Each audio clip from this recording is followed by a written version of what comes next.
Hey guys, Annie here with the Rat King's Demise, making up a root beer float Castile soap today.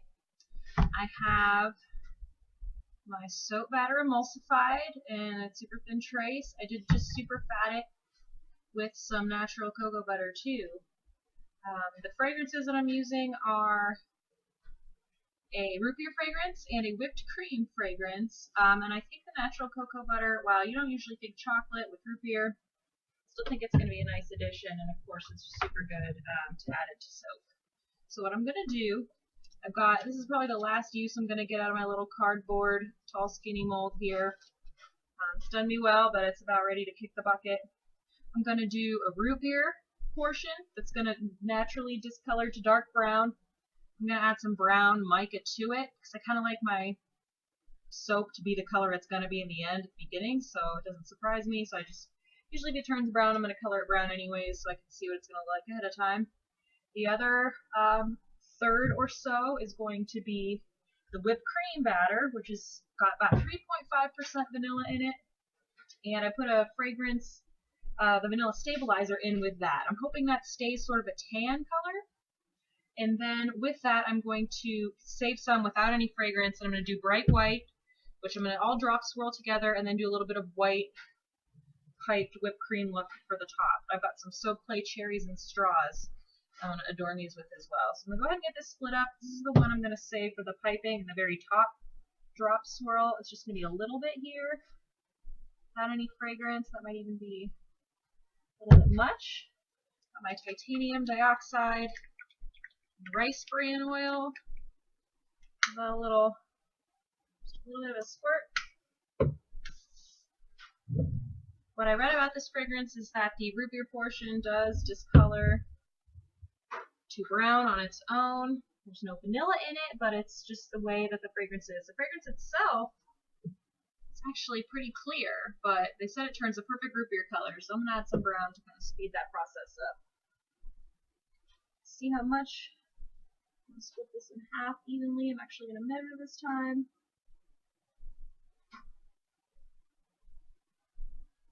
My beakers can confuse me when I'm looking at them. Let's see if I'll be able to show you on this one.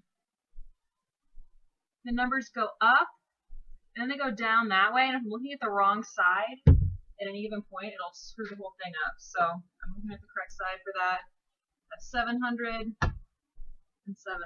So it doesn't really matter which I do which, it's all even here.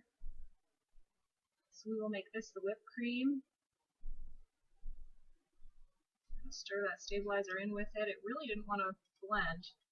Funny how oil can have different densities like that. Whipped cream smells super yummy, as you would imagine it too, just creamy and sweet.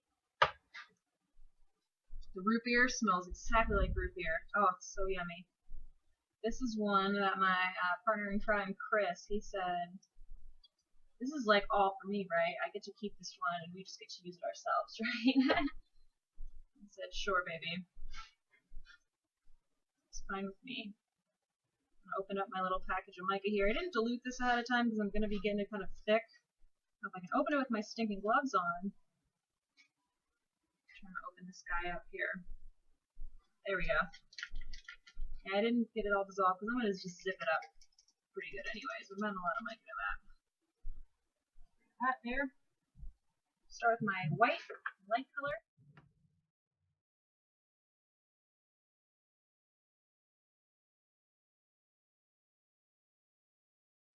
Alright, perfect. I clean off my stick blender here because this is what I'm going to whip up the remaining bit of white unfragranced batter that I have to make the whipped cream. I want this to be pretty clean. Might even go rinse it off before I start, but I do want to get all the batter off here. And it is nice and thick. When I super fat with the hard butters instead of soft oil, it does get thick faster, but I don't want it to be a really swirly drop swirl. I want it to look kind of like when you make a root beer float, you plop the ice cream in, the root beer's on the edges, and then the whipped cream fragrance hopefully discolors to a tan, not a super dark brown, and that's sort of where it mixed, and then the centered little bitty drop swirls where it's just solid ice cream left. That's the goal. Okay. Go ahead and pour this in.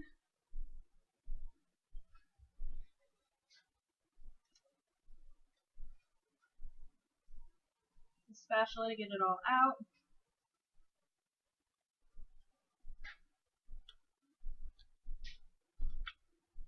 Oh, it smells so good. It really does smell just like root beer.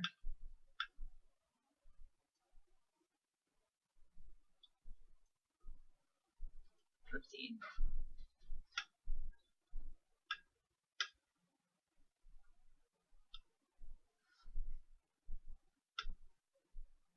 Alright.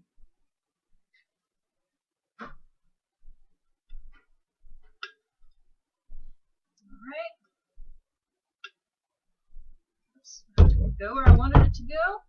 Let's kind of try to get that back in there. And this guy's a little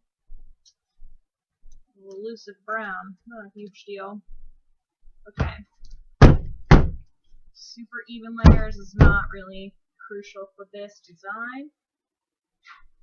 Here's our whipped cream flavor. So sweet and yummy. Nice and thick too. I like the way a thick drop swirl looks. So I'm just going to kind of pop, pop, pop, pop, pop. Pop, pop, pop. It's thick enough I might even do a spoon swirl, actually. Yeah, I think I will. I haven't done one of those. I'm just going to kind of give it a stir while it's in there. Before we do the whipped cream decoration, of course.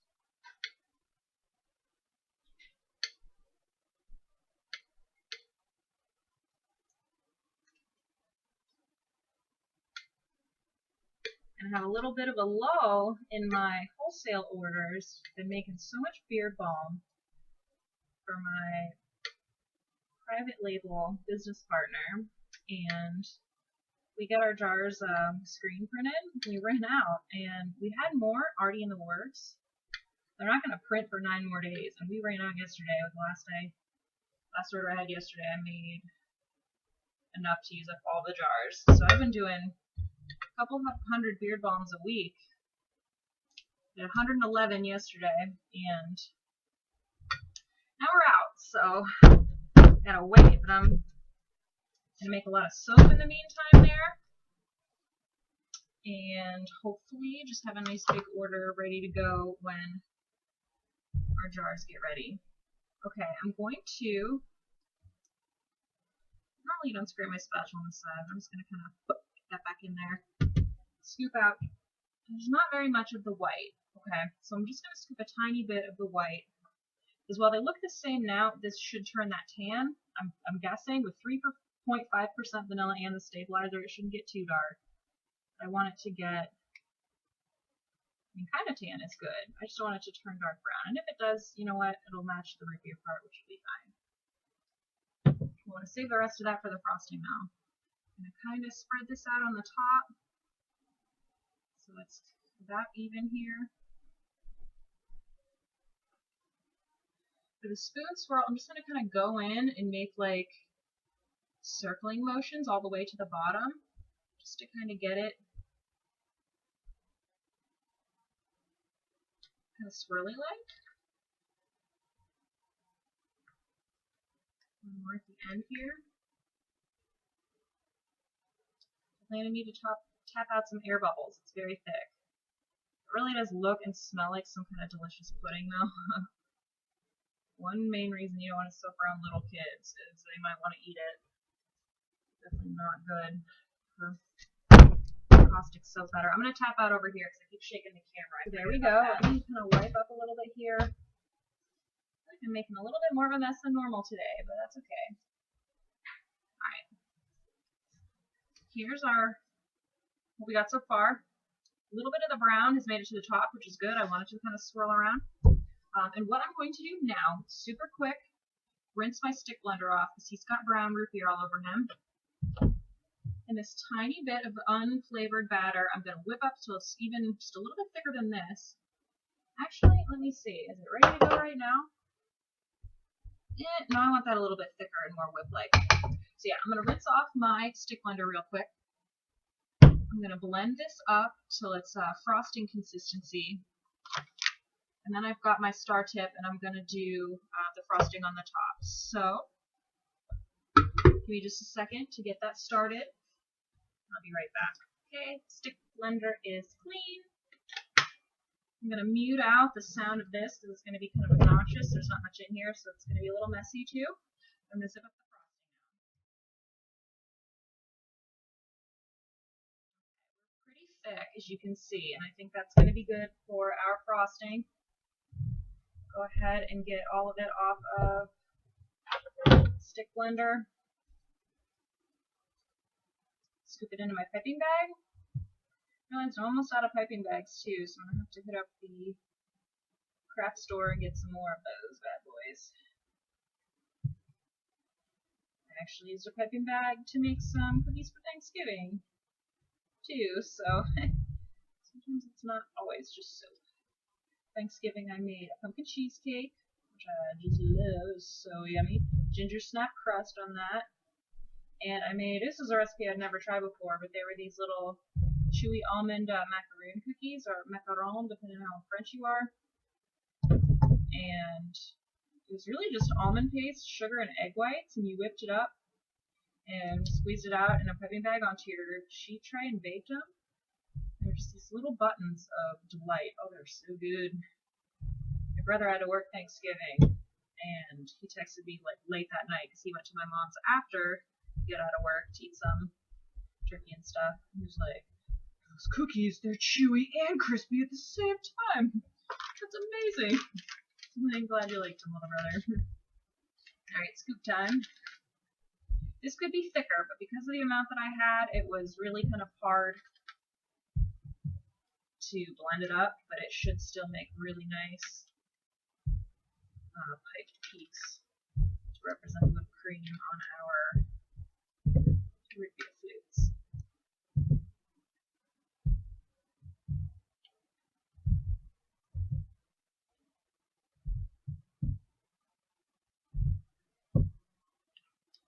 Scoop, scoop, scoop.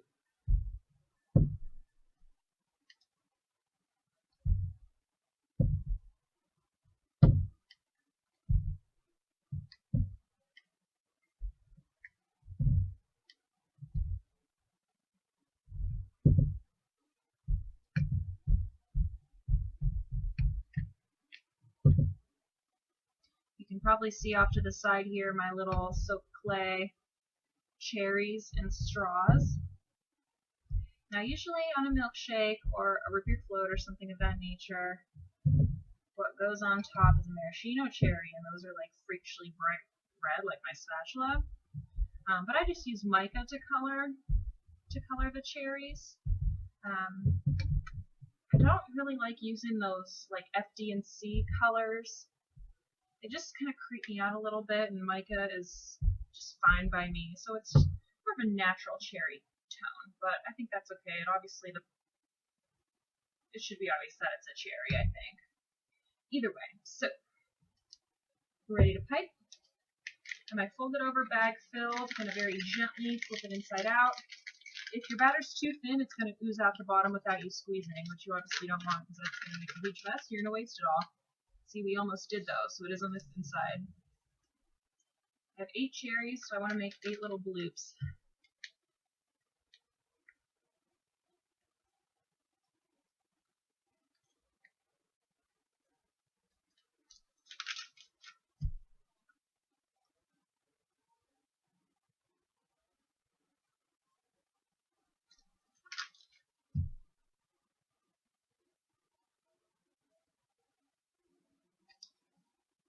We got a little bit more. There was an air bubble here. I'm going to just add to that one.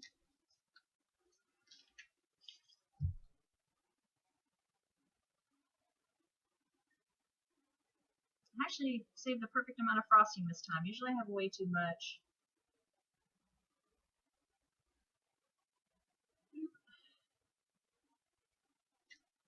Okay, good enough. The very tips don't really matter for this guy because I'm putting a cherry on top, you know? Okay. So here's one of these little soapy cherries that I made. If I had something that was soapy that I could make into a stem, I would, but I couldn't think of anything that would actually be soap. It'd be something you'd have to just throw away. I thought, it's too much work. I kind of look like little butts. We're going to plop a cherry on the tippy top of each one. Yum, yum, yum. It's making me hungry. Seriously making me hungry right now. It smells so good, you guys. Gotta push them in there. I want to make sure they are really in there. And I realized, too, I have 7 soapy straws. I know I made 8 because I made 8 cherries after the fact with a different batch of my soap clay. I made the cherries after. I went, okay, I have 8 straws, I need to make 8 cherries. I don't know where it went. I must have dropped it, transporting it or something, and it's just gone forever. So one of them's not going to have a straw. It'll probably be the one that Chris gets to use right off the bat.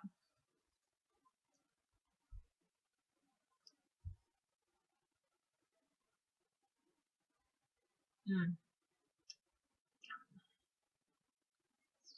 there. Okay. Straws aren't perfect. They're not amazing looking, but again, it gets the point across.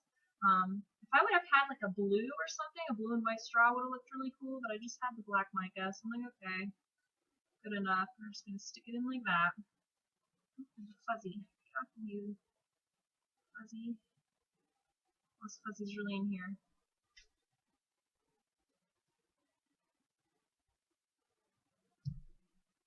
Okay. Whoops. Sometimes the dust in the air wants to stick to your soap, guys. Don't let it.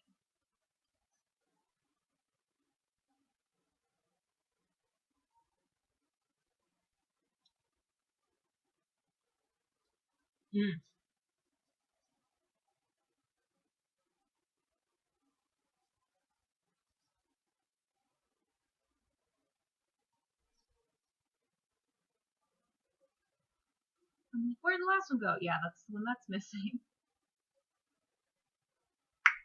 Alrighty. So there you have it. Rootbeer float. Delicious Castile soap in the mold. Pull that up. Check those bad boys out. So pretty. It smells super yummy too. I will cut this either tomorrow or the next day, depending on what kind of time I'm working with. Hopefully we can see a little bit of the discoloration by then. I know sometimes with vanilla colorings it takes like a week and all of a sudden you're like, whoa, my soap is black. But hopefully that we get a nice tan out of it. That's what we're aiming for. Alright, so I will go ahead and let these sit and set up. I'll see you in the future when we cut. So we are going to cut into our root beer float soap right now. Show you the top. Very pretty. Doesn't need to be there. Ta-da! Smells really good. Looks pretty cool. That's the one where I am missing the straw. Don't know what happened to it. But I showed Chris last night and he was like, that one can be mine, right? I get the idea. Sure, baby. That's all you. Okay. Off with the end. Well, that's kind of boring. Hopefully the inside looks a little cooler. Boring. We did do the spoon swirl, and the edges are kind of hard to get with the spoon swirl.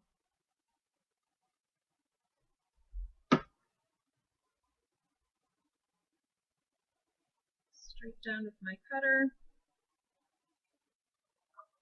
The root beer smell is really strong. I'm enjoying it. Okay. Kind of interesting. Pretty top. Whoopsie.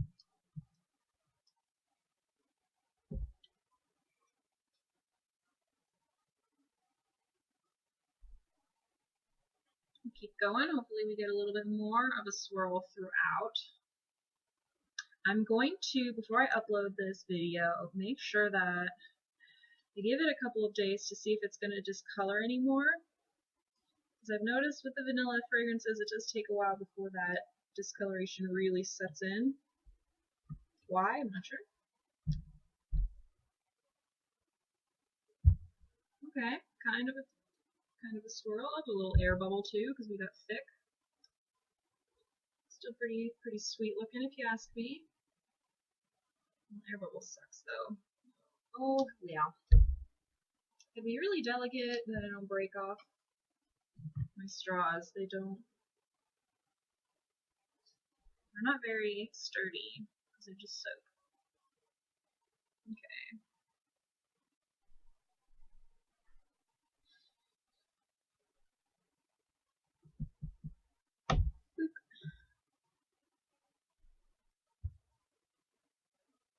Okay, kinda, sorta. Oh wow, it even looks like we gelled a little bit in the middle. Okay, alright. Didn't do that on purpose. I don't usually gel my soaps. I soap at room temperature. And don't go out of my way to heat them up because it's a little too unpredictable for my taste. You can get bold colors that way. And I really like a lot of the soaps when people do like the oven process. I think that looks really nice. It's just not something that I choose to do on a regular basis. But it definitely looks like we gelled a little in the middle. Wow. It's a long time since that happened. I checked on the stove a bunch last night too. It didn't feel hot. But little did I know the inside was heating up. Okay. Top. That's kind of a cool swirl. You can definitely see that gelled middle. Hopefully that evens out. And there's like where I did the spoon swirl, it's going around. There's a little bit of the white mixed with this whipped cream scent. That should hopefully turn a little bit more tan. It smells really yummy right now though, I'm not complaining.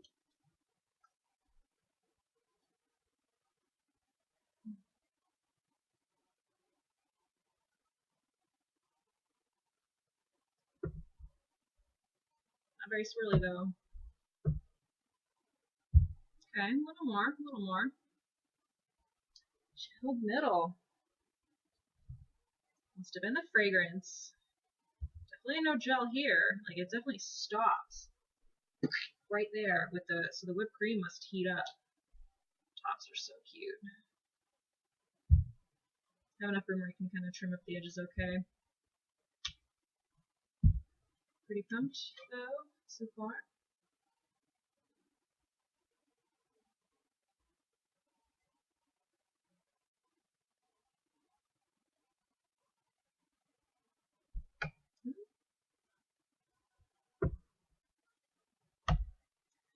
Yeah, if it would have been thinner, my drop swirl would have swirled. I wouldn't have needed to do this spoon swirl that like really didn't swirl at all. What you gonna do? Sides are nice though. This isn't as wonky as some of my sides turn out. Alright. We've got 2 bars left. I'm gonna trim this end off here because it's really hard to trim off an end when you don't have more, just 1 bar on the edge. Just doesn't work too good. So we'll trim this end right here and right now, and then we'll cut this last one in half.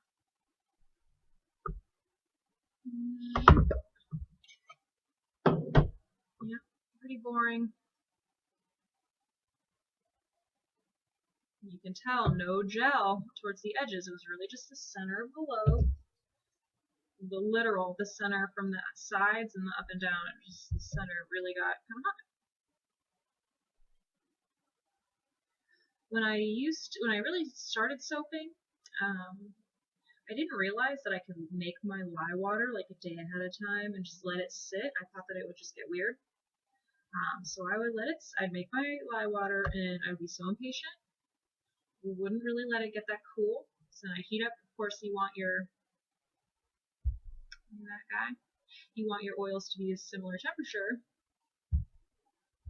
to your lye water. So I'd heat up my oil too, and it would be so hot, and all my soaps would partial gel because I wouldn't put them in the oven, but I could always get that gel in the center. I'd be soaping super hot temperatures, not really knowing what the hell I was doing. Alright, so that's my whole loaf there. Kinda got some swirls. That's probably the swirliest one, which not that swirly at all. But I don't care. I think they're still pretty and they smell good, and they still kind of look like a root beer float if you ask me. You can see a difference right now. This part has the titanium dioxide. This part is the whipped cream fragrance. It should turn a little bit darker even though I use a stabilizer. I'm going for a tan with that. It stays this way, it stays this way. There's a close-up on our whipped cream top. Technically is unscented, but meant to look like whipped cream with a straw and a little soap cherry. There we go. Thank you guys for watching. This is a fun one to make. I'm going to give it a couple more days to discolor a little bit more, and we'll see what we've got, and I'll post it all up for you at once. So thank you for watching. Give me a thumbs up if you liked. Alright guys,